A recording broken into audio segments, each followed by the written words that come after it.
What's up, everybody, and welcome to the Bears Profit Plays YouTube channel. If you enjoyed the content in this video, be sure to like and subscribe to the channel below. Also, be sure to stick around to the end of this video for a quick message from our team. Let's get into the video. All right, guys, let's break down some college basketball picks for Tuesday, February 7th slate of games. Let's take a look at the leaderboard before we get into tonight's picks. Trey, start us off. You guys can skip me if you want. I don't want to talk about it. I went 0-1 yesterday in what I called the lock of the century, lock of my life, and it was possibly the worst pick of my life, worst pick of the century. I had Milwaukee minus 17.5 against the worst team in college basketball in Green Bay. And guess what? They didn't cover 17.5, and they did not even win the game straight up. It was a home game. Green Bay has not won a road game all season, 0 for 13. Guess what? Make that 1 for 13. I hate my life. Yeah, that's how it rolls sometimes, Trey. That's a bad beat right there. I'm sorry for you, but I had the Miami Hurricanes at home minus 3.5 against Duke, and they obliterated them from opening tip to the last second of the game. I loved every second of that game. I watched every second of that game. Duke had 12 turnovers at the 8-minute mark in the first half. They finished with 20-plus turnovers. Miami on defense was outstanding in the lanes and led to so many fast break points. I'm very glad Duke got killed in this game. Let's pick another winner tonight. Teats? Yeah, I'm 0 for 0 right now. I have an asterisk next to my number. That's because my game is currently going. I took the over for the Texas KU game. Last I checked, it was 66-58. For the people that don't want to do the quick math, that's 124 points scored. So we're looking for at least 23 more points scored with 6 minutes and 40 seconds left. Very doable. We'll just have to write on that and hope that it hits. Yeah, the over looks good in that game. Let's move on to tonight's picks. Trey, start us off. Yes, if you guys can see the screen, you'll know I picked Eastern Michigan at Buffalo. Bear has bet a few Buffalo games this year. He loves action basketball, and they got a lot of good players in the MAC. And the best one might be on Eastern Michigan. We all know by now Imani Bates is a monster of a human and can shoot from anywhere on the court. He's a 6'10" matchup nightmare and has been amazing this season. He's been knocking off some rust at the beginning, but he's been doing great here of late. He's ranked 15th in college basketball, averaging 21 points per game. Not to mention he just scored 35 points against Ball State in his last game. So he's coming into this game with a lot of momentum. I'm looking for him to score 30-plus points in this game, especially since Buffalo is ranked 345th in college basketball, allowing 77 points per game. Then Eastern Michigan stumbled out of the gates early this season. Yes, I know, but they are starting to catch fire. They're 4-0 ATS in their last 4 games overall. And they're also 3-1 ATS on the road versus a team with a winning record. But Buffalo themselves do have a few knockdown shooters, and the best one is 6'5" guard Curtis Jones. Jones is averaging 16.1 points per game and by far the Bulls' best shot maker. And Eastern Michigan does give up a ton of points, ranked 359th in the country, giving up over 80 points per game at 81.5. So if Jones can get hot early in this game, that could be some trouble for Eastern Michigan. But I do think Imani Bates is going to score 30-plus points in this game. I love Eastern Michigan. Give me them plus the points at 7.5. I love it, Trey. I love that you're in the MAC action. I love MACtion. I'm so glad you get to watch that game tomorrow. Tonight, though, I'm going to go with Wake Forest at home against North Carolina. I'm going to take Wake Forest at home plus 1.5 in this game. North Carolina is coming off 2 losses, one to Pittsburgh, which was a very bad loss, and one to Duke, which was not as bad, but they choked down the stretch. I look at this North Carolina roster, and I don't know how they're losing games. They are loaded with talent. Even the transfer Pete Nance from Northwestern, he was a great talent at Northwestern, and now he's inefficient with the Tar Heels. You have 5 returning players from the championship run last season, and they just can't seem to win games. 15-8 on the season. It's underperforming for this team. It just is. Anybody who's a fan of them will tell you it's underperforming. For Wake Forest, it's hit or miss as well, but they're much better at home. And speaking of losses for UNC, Wake Forest has been in a blender 3 of their last 5 games.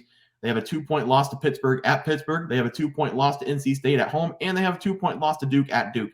They couldn't finish any of those games, and at some point, you got to tell yourself, this team is going to come out and murder someone. These teams already met early in the season. Wake Forest lost that game by 11 points as a 10.5-point dog. Here, they're nearly a pick'em. Make it make sense. Someone knows something, and I know that this team is tired of losing by a bucket. Wake Forest at home, 10-2 on the season. UNC on the road, 2-5 on the season. Both of these teams are similar in stats as well. UNC averaging 77.6 points per game. Wake Forest is averaging 77.4 points per game on offense. On defense, North Carolina is giving up 71.3 points per game, and Wake Forest is giving up 72.7 points per game. These teams are evenly matched, and at home, Wake Forest holds the advantage. The big stat I'm looking at here is that Wake Forest ranks 35th in the nation in three-point percentage, making 38% of their threes.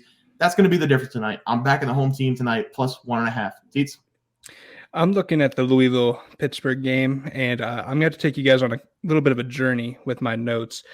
So while you guys buckle up, get in, make sure to keep your arms and legs inside the right at all times. If you see a panther, do not feed it. Do not try to pet it. It is a wild animal. It will kill you. So here we go. Currently, the spread is minus 15.5 for Pittsburgh, and I absolutely love it. Last time that Pittsburgh and Louisville played, Pittsburgh traveled to Louisville and beat them 75-54. Greg Elliott for the Panthers went for 23 points, and Burden, who is their star player, had 10 points and 11 boards in a double-double. I do want to talk about Louisville for a second this game. They had a guy, S. Curry, but no brother of Steph or Seth. He had 4 points for Louisville. He's definitely letting the Curry name down. But L. Ellis continues to be the true leader for that team, doing the best he can. He had 19 points, and J.J. Traynor had 14 points in the loss. It did not seem like whatever Louisville was doing mattered. Pittsburgh was going to take them down. In that game, Pittsburgh made 9 more threes, which translated to 9 more total shots as well. They did get out-rebounded by Louisville. They did also have 3 more blocks and 4 less turnovers. So let's kind of look at an overview of Pitt over the last 5 games. They are 4-1. Just straight up, they are 4-1. They have 3 straight wins against Wake Forest, which they won by 2, 81-79. Number 20, Miami, 71-68. And also they beat UNC, like Jesse said, in Chapel Hill, 65-64. Pitt is kind of low-key nasty in the ACC this year. Let's talk about Louisville real quick. They are the opposite. They were 1-4. They had a 21-point loss to Pitt, then a 10-point loss to Boston College, a 14-point loss to Notre Dame. They did have a win, a 10-point win to Georgia Tech, and a 3-point loss to Florida State. Couple monster. Louisville is one of the worst Power 5 teams this season so far, and it is sad to see since they used to actually be a pretty strong, dominant team back when we were in high school, college times. What a time! What a time! So looking at Pitt, 4 players for Pitt scored 10 plus. We talked about them already. Jamarius Burden averaging 16, 4 and 4. Blake Hinson averages 15 and 6. Louisville only has L. Ellis. He scores 17 a game on average. Everyone else is less than 10 points. I think this is a no-brainer. Louisville might show up. They've been showing up a little bit more recently, trying to keep games as close as possible. But if Pittsburgh can beat them by 21 on the road, Pittsburgh should beat them by 42 at home. So give me Pittsburgh minus 15.5. All right, Teats, I like that pick as well. We're going 3-0 tonight. Lock them in. That'll do it, guys, for our college basketball picks and predictions for February 7th slated games. If you guys enjoyed the content, please be sure to drop a like on this video and subscribe to the channel below. We'll see you guys next video, and thanks for watching.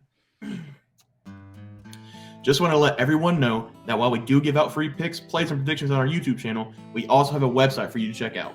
On our website, bearsprofitplays.com, you can subscribe to the website absolutely free with an email and gain access to our written articles about upcoming sporting events. If you're really looking to make some cash, we have an option to become a member of our website. If you become a member, you will gain access to our Locks of the Week, which are written articles that go in depth as to why we are picking that particular outcome. As of now, our member plays have been red hot, hitting over 60% of our plays. If you don't want to become a member, it's no sweat. We are here to try and make you guys some money. That's our main goal. So come on over to bearsprofitplays.com and subscribe for free.